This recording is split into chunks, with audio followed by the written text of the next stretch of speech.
¿qué tal amigos? Muy buenas tardes. Bienvenidos a una semana informativa en TV Perú Mundo. Farid, buenas tardes. Buenas tardes. Una semana intensa, se viene cargada. El tema Venezuela sigue siendo el punto. Sí, por per secula seculorum, yo no sé por cuánto tiempo más, pero la enfermedad de Chávez tiene un componente contagioso. A mí me está dando dolores de cabeza porque sin información fidedigna no sé mucho qué más decir. Bueno, precisamente a solo 3 días de la juramentación del presidente de Venezuela, Hugo Chávez, para un nuevo periodo de gobierno, reina la incertidumbre sobre su estado de salud.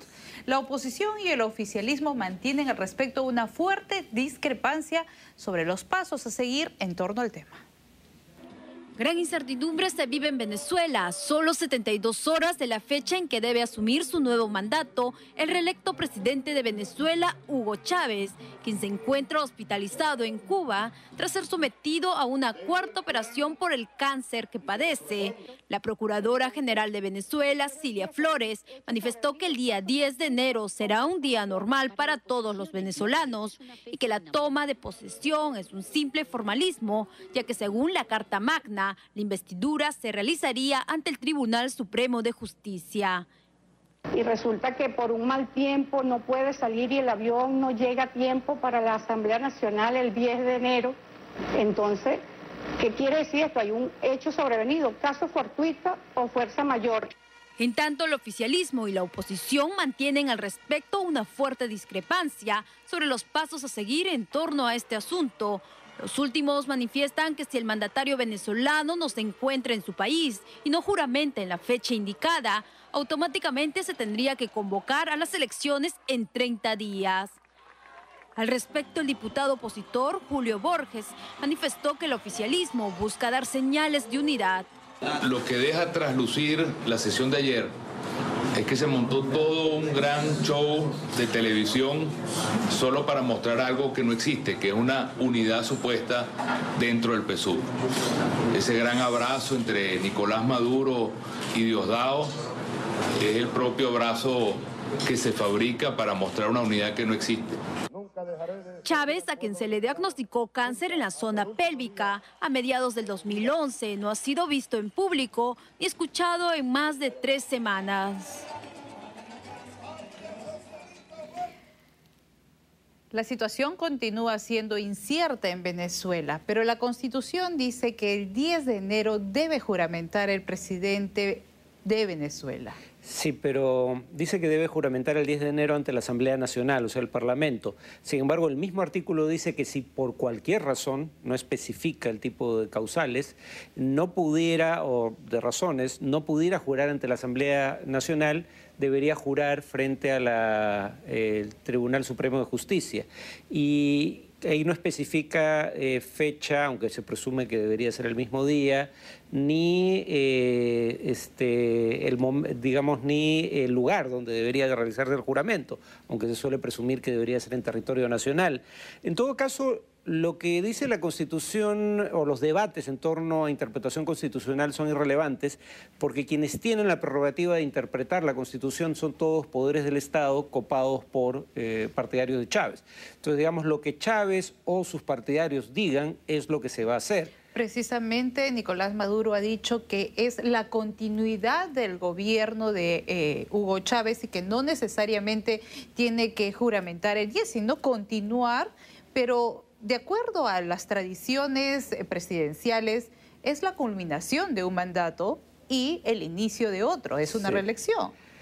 Sí. Y efectivamente debería juramentar el 10, pero como digo, quien interpreta qué hacer en ese caso es el Tribunal Supremo de Justicia, en donde hay una mayoría oficialista. Lo que determine el tribunal debería, dependiendo del tipo de decisión que sea, ser ratificado por la Asamblea Nacional, donde hay mayoría oficialista, y el Ejecutivo obviamente está en manos del chavismo. Entonces, la interpretación, digamos, que se aplique va a ser la que ellos decidan. En todo caso, lo interesante, más que la juramentación en sí, es si Chávez es eventualmente, digamos, padece de una enfermedad que lo incapacita de manera temporal o permanente para ejercer el cargo. Si se decide que es de manera temporal, podría pasar hasta 6 meses antes de que asuma el cargo sin declararse vacancia, ¿no? Si es pero eso ya parece ser altamente improbable. Si es incapacidad permanente, tendría que asumir la presidencia temporalmente el presidente de la Asamblea Nacional, o sea, del Parlamento, y convocar elecciones en 30 días. Lo más probable es que, digamos, si se llega a declarar la incapacidad sea temporal, y eso, repito, le da medio año de plazo al chavismo antes de tener que tomar una decisión sobre el futuro. Sí, en tanto todo continúa siendo incierto, en tanto no se diga oficialmente cuál es el estado de salud del presidente de Venezuela, Hugo Chávez. Ahora nos trasladamos a Ecuador, luego que aún el presidente Rafael Correa lanzara su candidatura a la reelección, su principal contrincante, el banquero Guillermo Lasso, oficializó también su candidatura en la ciudad de Guayaquil. Empezó la carrera electoral que culminará con la elección del nuevo presidente ecuatoriano el 15 de febrero. Es por ese motivo que el candidato opositor, el banquero Guillermo Lasso, lanzó oficialmente su campaña presidencial en Guayaquil, en busca de ganarle la contienda al aún presidente Rafael Correa. Luego que una encuesta realizada en diciembre por la empresa Perfiles de Opinión diera como virtual ganador a Correa, con 49 puntos porcentuales por encima de Lasso, el ex jefe del Banco de Guayaquil espera sobrevivir a la primera ronda y enfrentarse cara a cara en segunda vuelta con Correa. Lasso, que es una cara nueva en la arena política, enfrenta un gran problema. La gran mayoría de ecuatorianos culpan a los bancos por la crisis financiera de 1999, que obligó al país a adoptar el dólar, generando pérdidas en el sector financiero. Pero el punto a favor del banquero va por otro lado. Guillermo Lasso piensa ejecutar una plataforma de impulso para la creación de empleos, mediante la producción de impuestos, además de ofrecer incentivos a los inversores privados por 15 millones de dólares. Lasso también cree que la nación de la OPEP debería dejar de seguir el camino de Venezuela y mirar a países como Brasil, Chile y Corea del Sur, que impulsaron su crecimiento gracias a empresas privadas. La economía de Ecuador se incrementó de forma sostenida desde el 2010, gracias al fuerte gasto estatal y al incremento en el precio del crudo, situación que complicó el intento de Correa por diversificar la economía de su dependencia del petróleo. 17 de febrero las elecciones en Ecuador, poco más de un mes. Rafael Correa hizo el anuncio de su candidatura el viernes, jueves de la semana pasada. Ahora lo hace Guillermo Lasso. Sí, ¿Cómo lo vislumbras? Correa tiene una ventaja que no tenía Chávez, por ejemplo. Él enfrenta 7 candidaturas de oposición, no una oposición. Bueno, Chávez también enfrentó otras candidaturas de oposición, pero sin ninguna posibilidad de éxito, ¿no? Los votos opositores se nuclearon en torno a Capriles. En el caso de Ecuador no ocurre lo mismo. Los votos de la oposición a Correa están dispersos entre 7 candidatos y algunos de ellos con, digamos, por ejemplo, Lasso es el que tiene la primera opción entre los opositores, pero está casi dentro de un empate técnico con 1 o 2 candidatos más de la oposición. Correa además tiene políticas sociales que son bastante populares, más del 20% de la población de Ecuador recibe algún tipo de, o es beneficiaria de algún tipo de programa social, y son tan populares que una de las ofertas de sus opositores es que van a incrementar los fondos destinados a algunos de estos programas sociales. Y por último, Correa le ha logrado neutralizar a parte de la prensa de oposición por diversos mecanismos, desde confiscación de activos por deudas tributarias hasta juicios con indemnizaciones multimillonarias. Entonces tiene un panorama muy favorable. ¿Crees que habrá segunda vuelta en Ecuador? ¿Todo hace indicar eso? No, más bien lo contrario. Las 3 principales encuestadoras le dan más de la mitad más 1 de los votos en primera vuelta a Correa, y si eso ocurre, la elección se decidirá el 17 de febrero. Bien, vamos a ver qué pasa en Ecuador. Ahora nos trasladamos hasta México, donde las autoridades de ese país descubrieron el pasado fin de semana un túnel de contrabando parcialmente construido. En un post de Twitter del director de Seguridad Pública de Mexicali, confirmó que el túnel tenía 10 metros de profundidad, 30 metros de largo y tan solo 50 centímetros de ancho, y que incluía sistemas completos de ventilación e iluminación. El túnel fue descubierto en un edificio abandonado al lado de una gasolinera. La policía informó que uno de los sospechosos fue detenido durante la operación, que se dio gracias a una denuncia anónima. Bien, y ahora les voy a contar que la aún secretaria de Estado Hillary Clinton se recuperó de una larga convalescencia y se reintegró a sus labores dentro del Departamento de Estado de Estados Unidos. Retornó a sus labores como secretaria de Estado después de que una contusión cerebral la mantuviera alejada de sus responsabilidades desde hace 3 semanas. Recordemos que Clinton fue ingresada en un hospital de Nueva York cuando sus médicos le detectaron un coágulo en el cráneo y el cerebro. A sus 65 años de edad, la responsable de la diplomacia estadounidense se ha convertido en estos últimos 4 años en la secretaria de Estado que ha visitado más países durante su cargo, un total de 112. La secretaria se ha recuperado completamente y fue recibida esta mañana por una ovación de los miembros de su departamento. Clinton ha participado con normalidad en la reunión que celebra todos los lunes con sus asesores más cercanos y no tiene previsto viajar en las próximas semanas.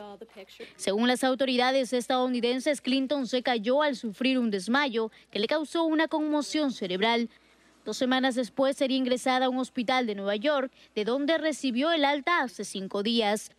Los republicanos, por su parte, la han acusado de ausentarse estas semanas para evitar su comparecencia ante los parlamentarios por el ataque al consulado estadounidense en Benghazi, donde murieron 4 personas. El Departamento de Estado aseguró que Clinton se limitará en las próximas semanas a preparar su sucesión, así como su comparecencia en el Capitolio, que tendría lugar después de la investidura de Obama el día 20 de enero. Hillary Clinton estaba hace tan solo unos meses aquí en el Perú y bien, ella ha sido y es un papel muy importante de la mujer en Estados Unidos. Se hizo un nombre al lado de su esposo, Bill Clinton. Y se hizo un nombre por sí sola. De hecho, digamos, esta era una mancuerna política desde el inicio, ¿no? En parte como los Kirchner, y ella muy probablemente sea la primera mujer presidente de los Estados Unidos. En ese sentido, su enfermedad no es un problema para el ejercicio del cargo de secretaria de Estado, porque lo iba a dejar de cualquier manera el 20 de enero. Ella había anunciado que no iba a continuar en el cargo bajo la segunda gestión de Barack Obama. Sin embargo, se especula, y ella no ha, digamos, ha dejado volar estas especulaciones, que ella querría suceder a Obama como candidata a la presidencia por el Partido Demócrata una vez que termine esta segunda gestión. Tendría la primera opción de ganar las primarias demócratas, salvo que la salud se lo impida. Y entonces esa es la importancia que podría tener esta noticia a futuro. Tendría muchas posibilidades entonces de tentar a la presidencia. Y yo no tengo ninguna duda de eso. ¿Sí? Bien, y continuamos en Estados Unidos. Precisamente el presidente Barack Obama, junto a su familia, concluyó sus vacaciones en Hawái. Antes de abordar el avión presidencial que los conduciría a Washington, los Obama saludaron a sus seguidores. Aunque la familia estuvo en Hawái durante 2 semanas, las vacaciones del mandatario fueron interrumpidas por el acuerdo para evitar el abismo fiscal. Eso hizo que Obama volara de retorno a Washington después de Navidad para reanudar las negociaciones estancadas con el Congreso, quien aprobó una ley el 1 de enero que eleva los impuestos a los más ricos. En tanto, trascendió que durante las vacaciones el presidente estadounidense jugó golf y pasó algunas horas en el gimnasio. Barack Obama regresa a Washington para iniciar labores oficiales. Y ante la expectativa de todo el sector político y a pesar de las críticas, el presidente Obama designó esta tarde al secretario de Defensa y al nuevo director de la CIA. Sin embargo, el Senado tendrá que ratificarlos. Era el elegido a voces. Ya desde la semana pasada se sabía quién iba a dirigir la Agencia Central de Inteligencia, la CIA, por sus siglas en inglés. Pero como es costumbre, se esperó el anuncio oficial del presidente Obama esta tarde. John Brennan, de 57 años, es un viejo conocido en la CIA, donde trabajó durante 25 años como experto en Medio Oriente y en terrorismo. Sin embargo, se le conoce más por ser el hombre que durante 4 años le ha dado las malas noticias al presidente Obama en cuanto respecta a atentados contra norteamericanos en el mundo entero o masacres como las ocurridas en Newtown o Aurora. El presidente Obama considera que cuidadosamente, deliberadamente y de manera responsable podemos ser más transparentes y aún así asegurar la seguridad de nuestra nación. Así que permítame decir que la manera más simple en la que se puede actuar de conformidad con la ley y con el fin de evitar ataques terroristas contra los Estados Unidos, el gobierno lleva a cabo ataques dirigidos contra determinados puntos terroristas de Al Qaeda, a veces por medio de aviones dirigidos por control remoto. Esta es una de las conferencias que diera Brennan sobre el tema de seguridad en Medio Oriente. Se hizo público, además, que Brennan le envió una carta a Obama en el que aseguró que se opuso a muchas políticas del expresidente Bush, como la guerra preventiva en Irak y a tácticas de interrogación coercitivas. De otro lado, el cargo de secretario de Defensa recae en nada menos que Chuck Hagel, un rebelde ex senador republicano y veterano de Vietnam, de quien se dice lleva aún pequeños trozos de metralla en el pecho. Hagel ha recibido 2 corazones púrpura y será el primer veterano de Vietnam en dirigir el Pentágono, sustituyendo a Leon Panetta en el cargo. El hasta ahora presidente del Consejo Asesor de Inteligencia de la Casa Blanca tiene críticas por no sumarse al apoyo incondicional hacia Israel y por hacer declaraciones homófobas en la era Clinton. Para ayudar a enfrentar los retos de nuestro tiempo, estoy orgulloso de anunciar mi decisión de 2 importantes miembros de mi equipo de seguridad nacional, Chuck Hagel para secretario de Defensa y John Brennan para el director de la Agencia Central de Inteligencia. Estoy agradecido por la oportunidad de ayudar a seguir reforzando nuestro país y fortalecer las alianzas de nuestro en él, además de promover la libertad global, la decencia y la humanidad, tal como ayudar a construir un mundo mejor para toda la humanidad. Siempre haré lo mejor que pueda. Lo haré para nuestro país, para los que represento en el Pentágono y para todos nuestros ciudadanos. Señor presidente, siempre voy a dar mi consejo sincero y con conocimiento de la mayoría. Si me confirma como director, cumpliré mi misión de asegurar que la cita tenga las herramientas que necesite para mantener segura a nuestra nación y que su trabajo siempre refleje las libertades y los valores que tanto apreciamos. Espero que el Senado actúe en estas confirmaciones rápidamente, cuando se trata de seguridad nacional, donde no nos gusta dejar una gran cantidad de brechas entre transiciones, por lo que tenemos que movernos rápidamente en esto. Luego de estos nombramientos que tienen que ser ratificados por el Senado norteamericano, ¿cuán importantes son estos cargos, tanto del secretario de Defensa como del director de la CIA para Estados Unidos? Bueno, hay que tener en cuenta que Obama en esta segunda gestión ha mantenido la mayoría de los ministros, digamos, los secretarios, pero ha cambiado a todos los personajes importantes vinculados a temas de política exterior y seguridad, ¿no? Entonces va a cambiar a la secretaria de Estado, va a entrar John Kerry, aunque eso básicamente augura continuidad, pero con esto cambia a los 2 cargos fundamentales en temas de seguridad nacional. Ahora, creo que los 2 van a ser ratificados, pero uno con más problemas que el otro. O sea, creo que Brennan va a ser ratificado con relativa facilidad, porque el único sector del Senado, que es la única cámara que participa en el proceso de ratificación, el único sector del Senado que podría tener problemas con Brennan es el ala más liberal del Partido Demócrata, porque Brennan es el arquitecto de la política de usar aviones no tripulados para atacar a líderes de Al Qaeda en diversas regiones del mundo. Y aquí hay un cuestionamiento por la falta de transparencia en las decisiones sobre el uso de estos aviones, sobre todo porque la CIA los opera y hay muy poca transparencia en la cadena de mando. Se decía que era el informante de Obama en las posiciones negativas, las malas noticias que tenía que darle. Sí, pero precisamente por eso Obama lo estima, porque es un tipo que no le dora la píldora, le dice las cosas tal cual son, le gusten o no. Pero digamos, además en el tema de los drones, matan civiles en esas acciones, de una manera que no está claramente especificada. O sea, si son daño colateral producto de ataques contra auténticos blancos terroristas o si cometen errores. No hay forma de saberlo con certeza, pero digamos, ese tema que es caro a los grupos de derechos humanos y a un sector del Partido Demócrata no le preocupa tanto al Partido Republicano y a la mayoría de los demócratas en el Senado. En el caso de Hagel ha sido más controversial porque pese a ser militar condecorado y republicano, en 2008 no apoyó al candidato republicano, apoyó a Obama, rompió filas con su partido en los temas de la política hacia Irak, se opuso, aunque no desde un inicio, pero se opuso a la guerra de Irak. se opone a la posibilidad de un ataque contra Irán, busca una negociación con Irán, opinó que Israel debía negociar con Hamás, cosa que ya ha hecho en más de una ocasión, dicho sea de paso, desde que él dijo eso. Y también dijo alguna vez que el lobby pro-israelí en Estados Unidos intimidaba a muchos políticos en el Capitolio, ¿no? Y entonces esto le ha granjeado enemistades, tanto en el caso del Partido Demócrata, si acaso la enemistad viene por unas declaraciones homofóbicas que hizo en la década del 90.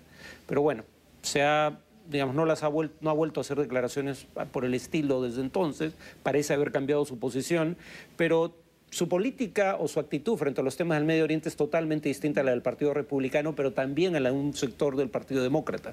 Creo que lo van a ratificar, pero va a ser una ratificación más contenciosa. ¿Cuándo va a ser esa ratificación? Debe ser, eso ya lo decide el Senado, pero debe ser en las próximas semanas. Sí, porque el tema de defensa y de inteligencia es muy vulnerable y tienen que ser nombrados cuanto antes. Bien, amigos, bien, Farid, a esta hora de la tarde en TV Perú Mundo es momento de hacer una pausa, pero no se mueva porque cuando retornemos les vamos a contar una más de Berlusconi. Dice que quiere ser ministro de Economía. No se mueva porque también les vamos a contar que continúa el juicio a puerta cerrada contra sospechoso por haber violado a joven de 23 años en la India. No se mueva de TV Perú Mundo.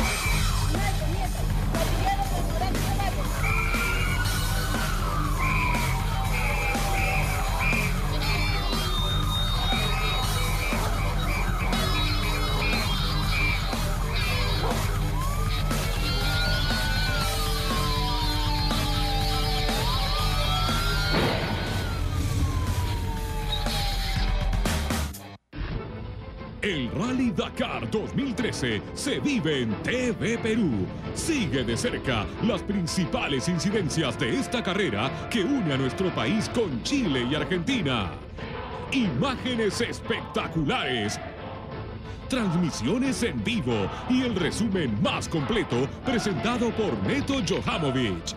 Todos los días a las 10 de la noche. Rally Dakar 2013, otro gran esfuerzo de TV Perú, mucho más que ver. Gracias a Primax, Toyota, Touring y Automóvil Club del Perú, Great Wall. Estamos viendo TV Perú Mundo.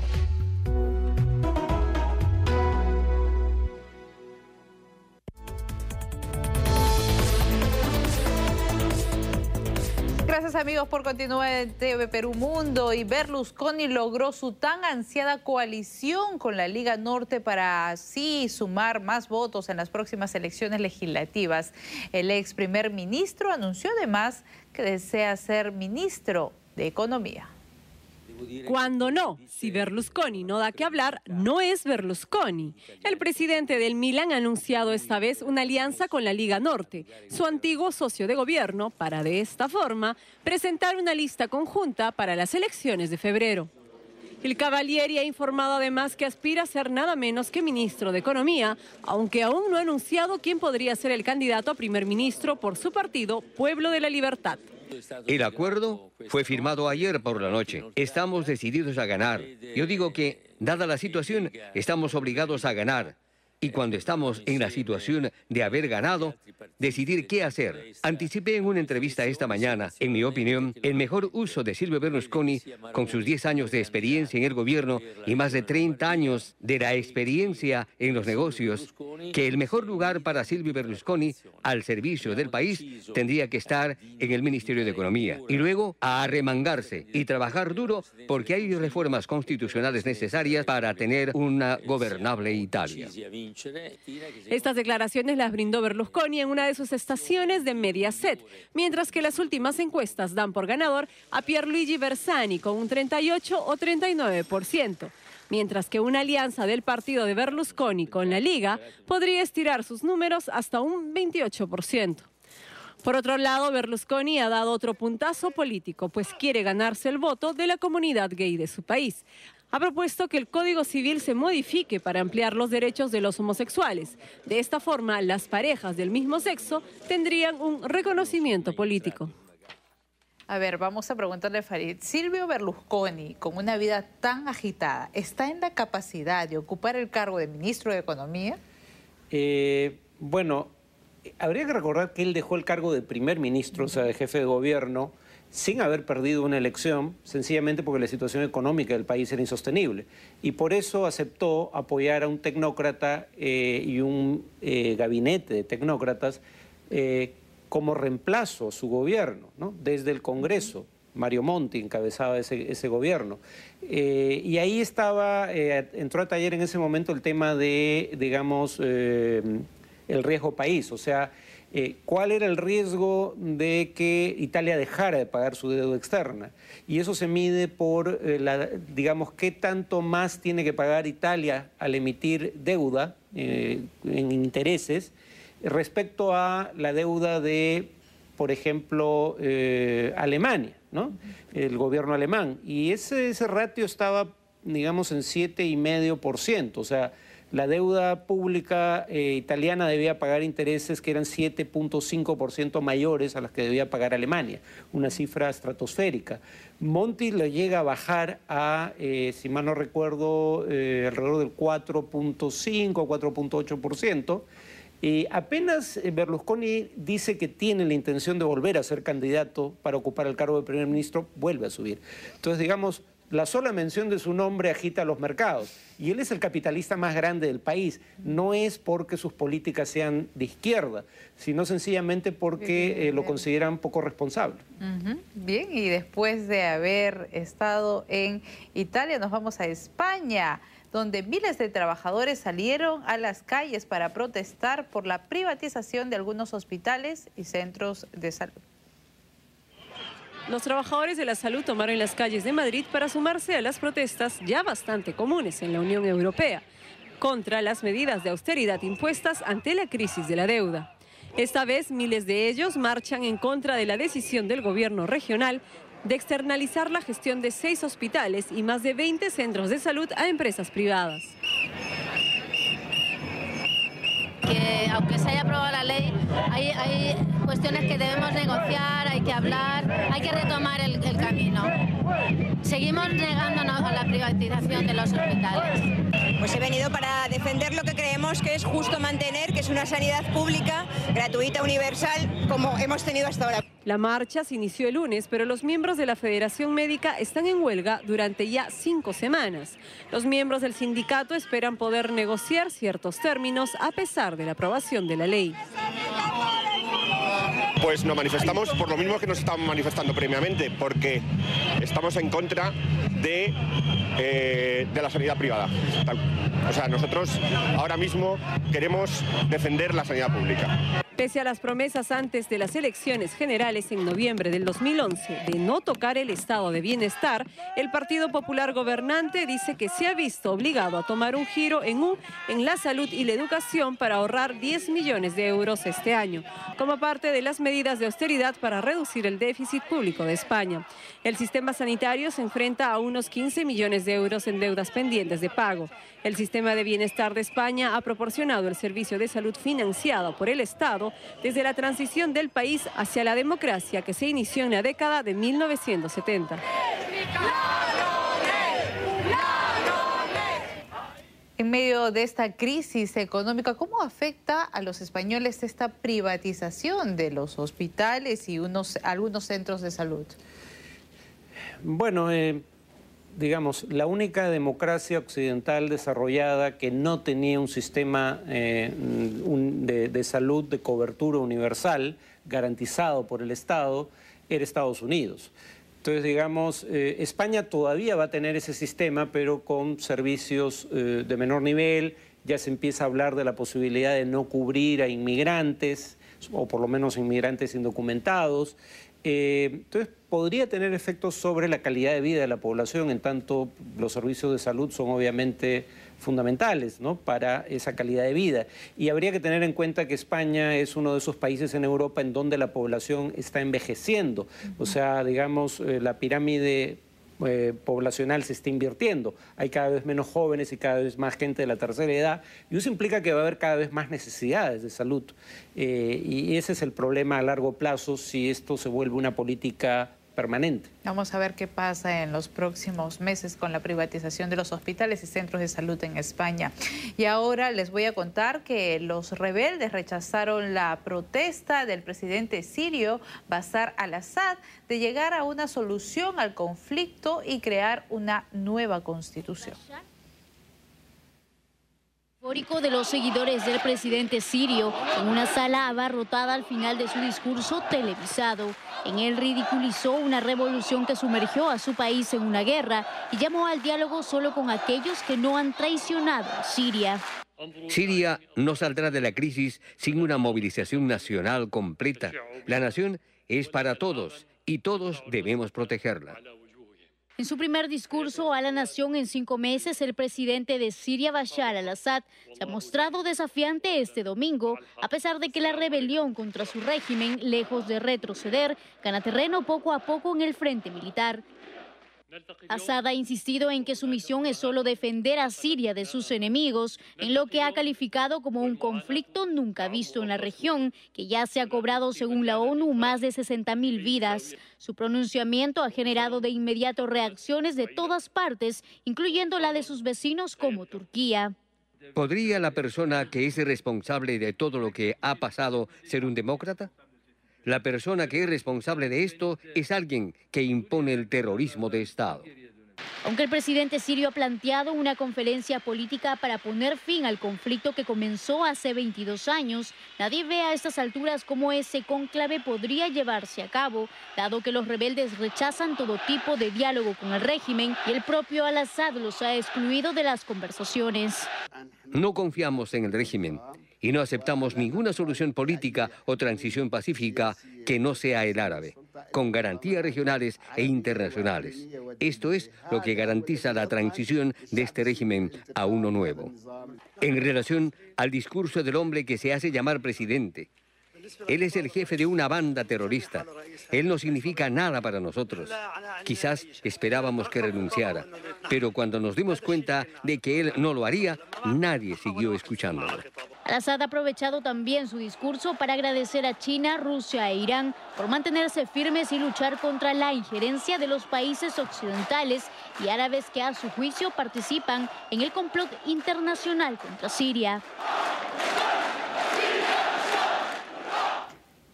60.000 muertes en Siria. Rechazan esta propuesta de una nueva constitución y también del diálogo. ¿Cómo interpretarlo? Bueno, habría que recordar que este gobierno, ya con la guerra civil en curso, cuando recién empezaba, ya cambió la constitución, ya hizo elecciones, pero digamos sin participación de sus verdaderos opositores. O sea, hay una suerte de oposición leal que no merece el nombre. Y el punto es, este es un régimen que tiene 40 años de vigencia, 11 o 12 bajo el actual presidente, y nunca introdujo reformas. Las reformas que introdujo al inicio de la guerra civil no generaron ningún cambio real. Es más o menos comprensible que a estas alturas sus opositores no le crean cuando dice que está dispuesto a hacer concesiones, pero ni siquiera queda claro qué tipo de concesiones está dispuesto a hacer, porque por ejemplo dice iniciar un diálogo, pero no con los terroristas, y no queda claro si está hablando de una parte de los insurgentes, que efectivamente en mi opinión calificarían como terroristas, o está hablando del conjunto de las organizaciones insurgentes que quedarían excluidas de este diálogo. ¿Qué cambiaría en la Constitución si la acaba de cambiar hace menos de 2 años? Dice habría elecciones para un nuevo gobierno, pero no dice si él podría ser candidato en esas elecciones o no. O sea, porque la oposición no acepta que él continúe gobernando el país, ni siquiera en una transición hacia un nuevo régimen. ¿Y qué puede pasar en los próximos meses, Farid? Mi temor es que la guerra civil va a continuar y las muertes van a crecer, ¿no?